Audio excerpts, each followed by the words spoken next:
May I introduce to you our contestant today? Our contestant who's going to see if he's smarter than a 6th grade class is Mr. Bell.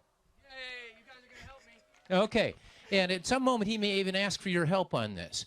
Now, when Timothy says, here's the question, he'll give also 3 possible answers. Those answers will be held high, and the boys in the class will have to figure out which one they think is the right answer, and they're going to gravitate toward whichever one is the right answer, physically go there, standing under the sign of the right answer. And so they may all migrate to answer A, but Mr. Bell is going to have to see, are they leading me astray? Is this the right answer?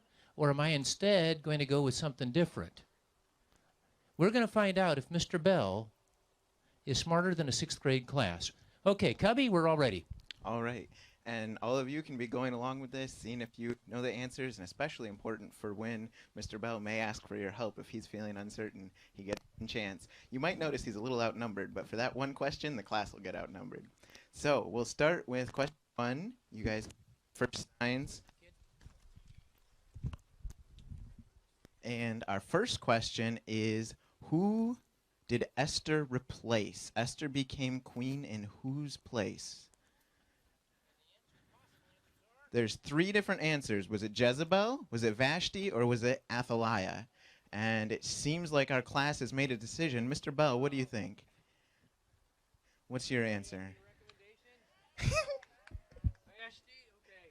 I got some. You taking your... Okay. You can't use the crowd every time. Gotta... Oh, I was thinking you got it once, but we'll let that be a practice round. So, yes. Everyone come up with a good system of winking for Morse code. Vashti is correct. Now, that was a pretty easy one. They're going to get a little bit harder as we go on. So flip the signs around. We'll get our second thing. Our second question is, who assisted Joseph of Arimathea with the body of Christ, taking it toward the burial? Who assisted Joseph of Arimathea? Was it Cornelius or Eutychus or Nicodemus? It seems like the class has a unanimous decision.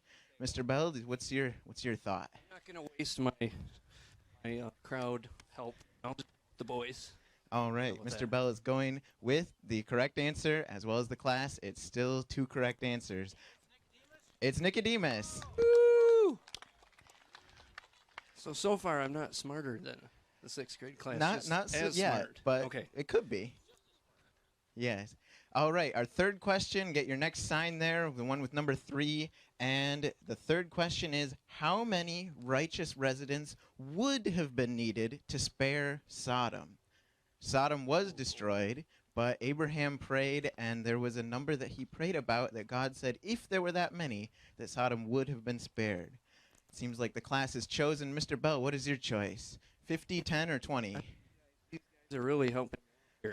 If they Mr. were Bell's all scattered going out, I think I would be unsure, but I'm going to go with the majority here. All right. Once again, the correct answer, 10, was how many would have been needed. All right. Flip your signs around. Our next question. Everyone's doing perfect so far. We'll see. The questions are still getting a little bit harder as we go. How long did Adam live? Adam, the first man ever, lived to a rather long age. Not quite the longest ever, but right up there. What is the correct answer? There seems to be some uncertainty with some of them. You guys got to pick. Can't take too long to decide. What's your answer? Ooh, let's see. We need a count here. Oh, okay.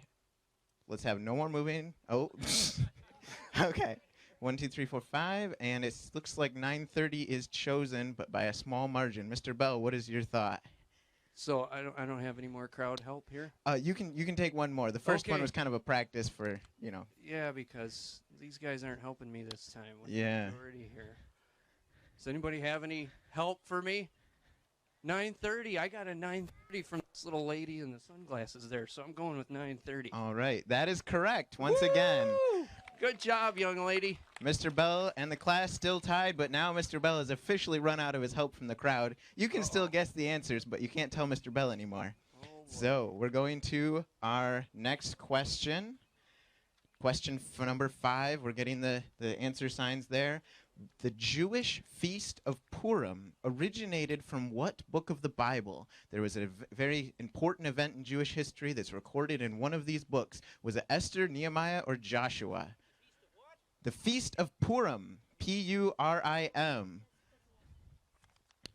class is seeming to go for Esther. Mr. Bell, what is your thought? Well, I don't have any more crowd help, so I'll stick with the boys. All right, Mr. going Bell Esther. sticking with them, and that is the correct answer. Esther is correct. Good job, you guys. You guys are really winning this.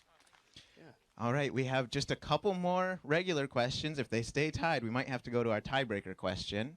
Our next question, question number 6. Which of these names are not in the Bible? Which one of these names, that is? 2 of these names are in the Bible. 1 of them is not. Jason, Ethan, and Aiden. 2 Bible names and 1 name that is not found in the Bible. Which is the one that is not found in the Bible? Seems like everyone in the class is going for Aiden. Mr. Bell, what is your choice? Well, I'm going to go with the majority again. Oh, it seems I like really feel like a coward here, but I'm going with the boys. I mean, it's a good strategy. It's the correct answer. woo! Good job, you guys. All right, Aiden was not found in the Bible.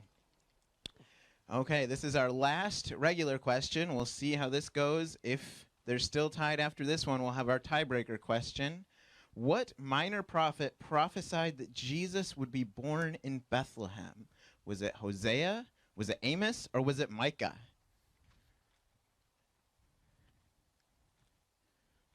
Some uncertainty, but it seems like they're all going for Micah now. Mr. Bell, what is your choice? What is my choice here? I can either... Which minor prophet prophesied Jesus would be born in Bethlehem?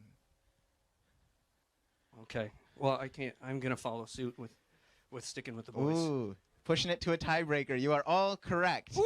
That is 7 correct answers. And now for our 8th question, to limit the amount of potential for more ties, we have just 2 possible answers. Only 2 answers. The question is, on what mountain did King Saul die? There was a battle, and King Saul was killed, and he was on a certain mountain. Which mountain was it? Was it Tabor or Gilboa?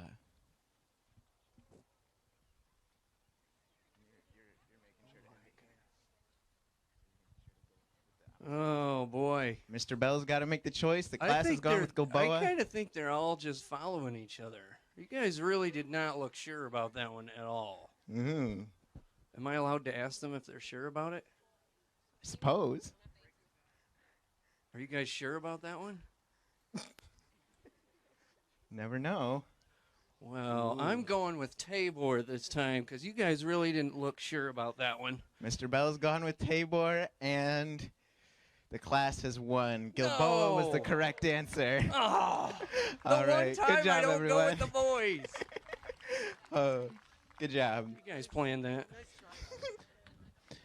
I think the lesson here is if you need to know something, stick with 6th grade boys. They know.